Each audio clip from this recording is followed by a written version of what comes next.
Okay dear students, तो आज हम 8th की फिजिक्स में नया चैप्टर स्टार्ट करने लगे। अच्छा, one of the parents of a student told me कि सर बेहतर ये है कि आप सारी एक्सरसाइज खुद ही सॉल्व करके मुझे सेंड कर दें। तो ये भी मैं ट्राई करूँगा कि इंशाल्लाह ताला हमारी, लेकिन अभी जब पहले कोर्स एक दफ़ा ख़त्म हो जाए तो हम रिवीजन की तरफ चलें। तो रिवीजन के दरमियान हम कोई एक ऐसा वीक ले लेंगे कि जिसमें मैं पूरी वीक के अंदर आपको पूरी एक्सरसाइजेस सॉल्व भी करवा दूँगा या मार्क करवा दूँगा कि भाई इसका आंसर यहाँ से यहाँ तक है, इसका आंसर यहाँ से यहाँ तक है। वैसे आपके अंदर अंडरस्टैंडिंग होनी चाहिए, लेकिन गो के इसमें मैं आपको हेल्प करूँ। पहले हम ज़रा कोर्स को इतना जो थ्योरी है ना, एक दो उसको हम मैक्सिमम एंड कर सकें, ये ज़्यादा ज़रूरी है। MCQs वगैरह कर लें, वो डिटेल्स मैं आपको बता दूँ, ज़्यादा बेहतर है। सो आज जो चैप्टर हम स्टार्ट करने लगे दैट इज़ लेंसेज।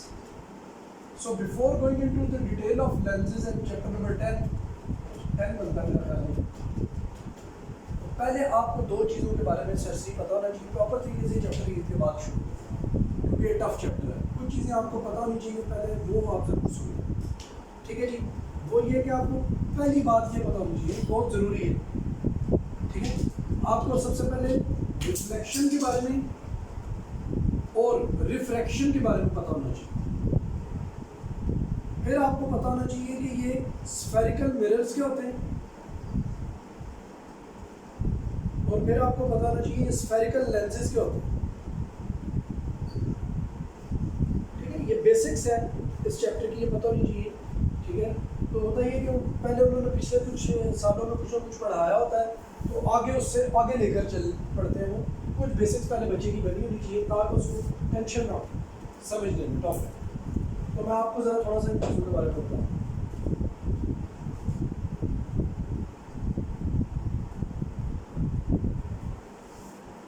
तो before going into the detail, एक बात आप ये याद रखिएगा बच्चों कि अगर हम टॉपिक पढ़ते हैं इस चैप्टर को, तो ये लाइट से रिलेटेड चैप्टर, यानी जिसके अंदर हम लाइट को डिस्कस करते हैं। और याद रखिएगा लाइट हमेशा स्ट्रेट लाइन मूव करती है, ठीक है। लाइट डिविएशन नहीं करती, साउंड किसी भी एंगल पे मूव कर सकती है, लेकिन लाइट हमेशा स्ट्रेट लाइन मूव करती है।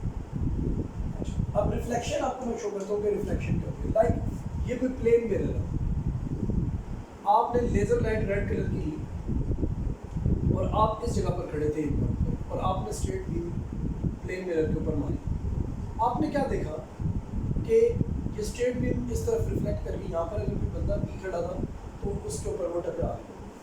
और मज़े की बात यह कि अगर आप मिरर के ऊपर नॉर्मल काम की लाइन ड्रॉ कर दें, अब 3D है, नॉर्मल ऐसे ड्रॉ होगा, मिरर ऐसे है तो नॉर्मल ऐसे ड्रॉ होगा, ऐसे लेज़र लाइट जा रही है नीचे को, ये लेज़र लाइट की डायरेक्शन ऐसे जा रही है और ऐसे क्या करती है कि रिफ्लेक्ट कर रही है।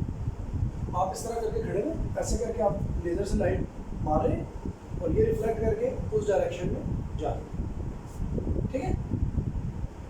ये नॉर्मल है। नॉर्मल क्या कहलाता है?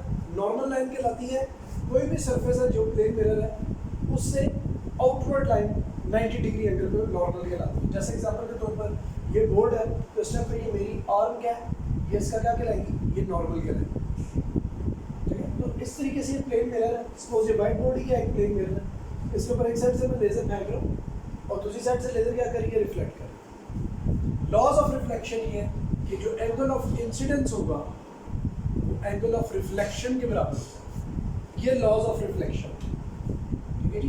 एंगल ऑफ इंसिडेंस क्या होगा, हमेशा एंगल ऑफ रिफ्लेक्शन के बराबर होगा। जब भी लाइट रे एक प्लेन मिरर से क्या करेगी, एक प्लेन मिरर से जब लाइट रे डिफ्लेक्ट करेगी, ठीक है, जब उसके ऊपर इंसिडेंट होगी तो वो क्या करेगी, वो लॉज ऑफ रिफ्लेक्शन को क्या करेगी, ओबे करेगी। रिफ्लेक्शन इसको कहते हैं, इसको क्या कहते हैं जी, reflection. This is one of the topics जो हमने डिस्कस कर ली। अब अगली बात की, ये था रिफ्लेक्शन, ठीक है जी।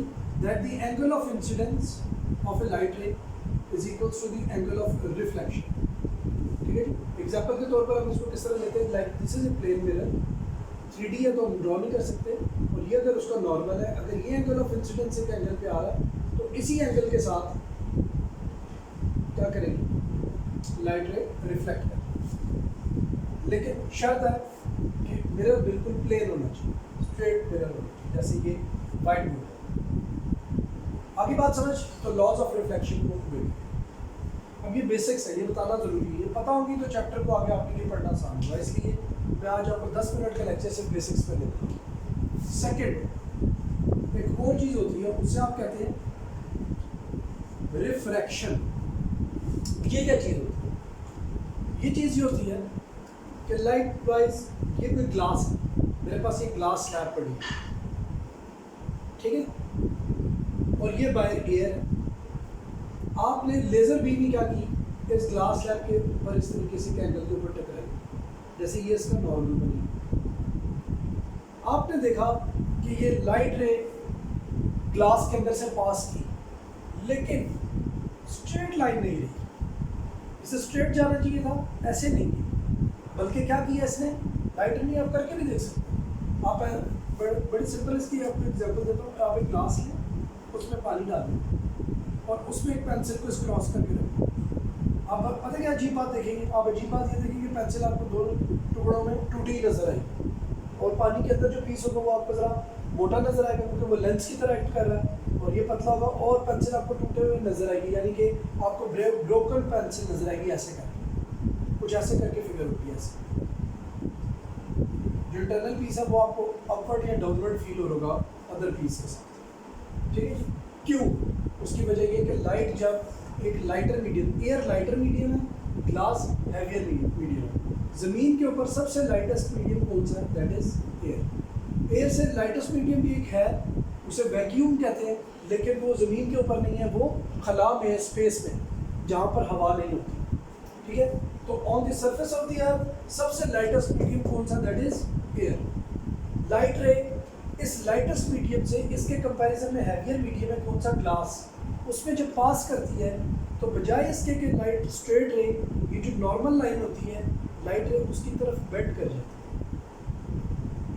बजाय कि स्ट्रेट पाथ फॉलो करती उसकी तरफ क्या कर जाती है, बेंड कर जाती है। साबित हुआ एंगल ऑफ इंसिडेंस जो है वो एंगल ऑफ रिफ्रैक्शन से बड़ा है। यहाँ पर लफ्ज रिफ्लेक्शन नहीं यूज कर रहा मैं, रिफ्लेक्शन तो ये होती है कि लाइट रे इधर आए और इधर चली जाए, इसे हम कहेंगे रिफ्लेक्शन।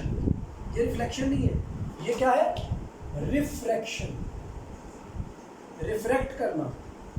रिफ्रैक्ट का मतलब होता है कि स्ट्रेट लाइन में जा रही थी, नहीं गई, बल्कि उसने डिविएट कर दिया, एंगल बदल लिया। सो हम अक्सर बात बोलते हैं, when light enters from lighter medium to heavier medium, denser medium, it bends towards the normal, यानी कि नॉर्मल की तरफ बेंड कर जाती है। नेचुरल फिनोमेना है ये, कोई मैंने आपने क्रिएट नहीं किया, दिस इज नेचुरल फिनोमेना। और मजे की बात, बिल्कुल इसके उल्टा बिहेव करती है जब हैवियर मीडियम से दोबारा वापस, देखो इस जगह पर लाइट रे, आपने इसे ग्लास लैम्प को हवा में खड़ा किया हुआ था, ठीक है, जब दोबारा ये क्या करती है, ये लाइटर मीडियम से, मतलब ये था लाइटर मीडियम एयर, ये था ग्लास डेंसर मीडियम, डी और एल लिख देता हूँ, लाइटर टू डेंसर। अब डेंसर से लाइटर में दोबारा लाइट बाहर निकलने लगी है, सो इसमें इसने उल्टा हिसाब किया, इधर नॉर्मल की तरफ बेंड की थी, अब नॉर्मल से अवे बेंड कर रही है।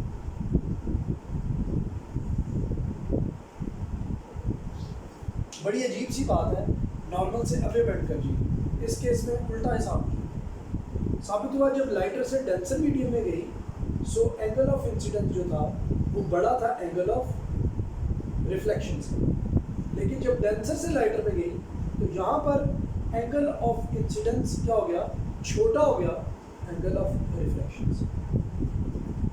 लाइट अब रिफ्रैक्ट करेगी, लेकिन जब रिफ्लेक्ट करेगी तो क्या कर जाएगी, it will bend away from the normal, straight line से क्या करेगी, अवे जाएगी। इस प्रोसेस को कहते हैं रिफ्रैक्शन।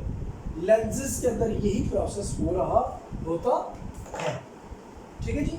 और रिफ्लेक्शन और refraction are the two phenomena जिनके बारे में सबसे पहले पता होना चाहिए। नेचुरल फिनोमेना है, ये इंसान ने क्रिएट नहीं किए, ये अल्लाह ताला ने क्रिएट किए, ठीक है जी। प्लेन मिरर के ऊपर angle of incidence angle of reflection के बराबर होता है, लफ्ज़ है रिफ्लेक्शन।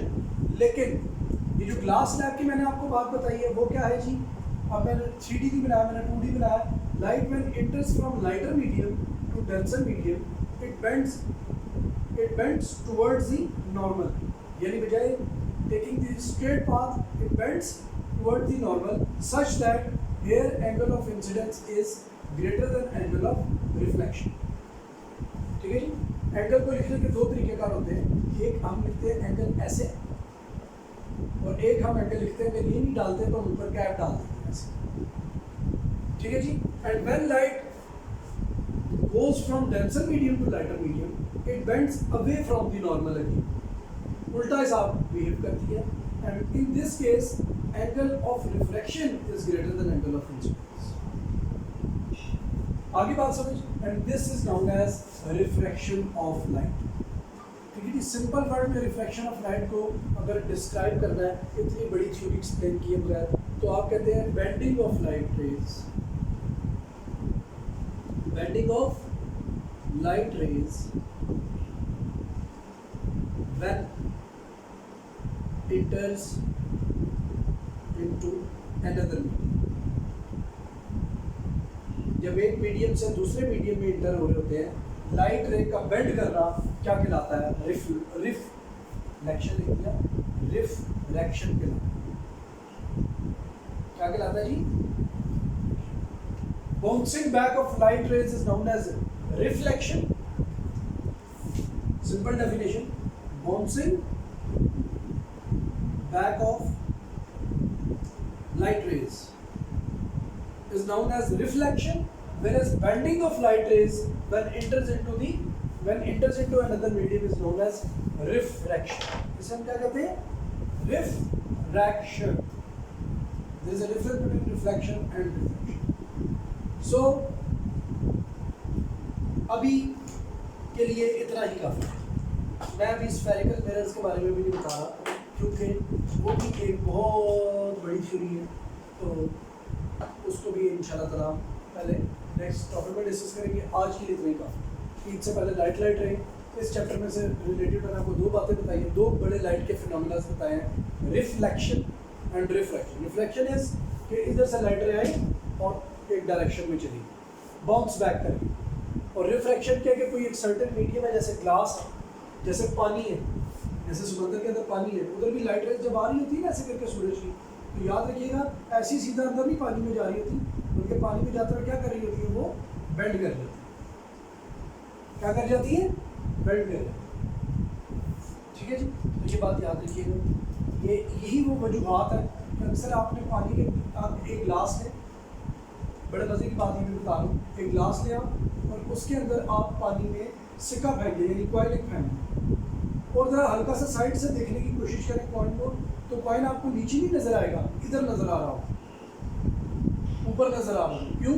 इसकी वजह भी हुई बेंडिंग ऑफ लाइट रेज. जो लाइट रेज आ रही है ना अंदर, वो क्या कर रही है? वो बेंड कर रही है.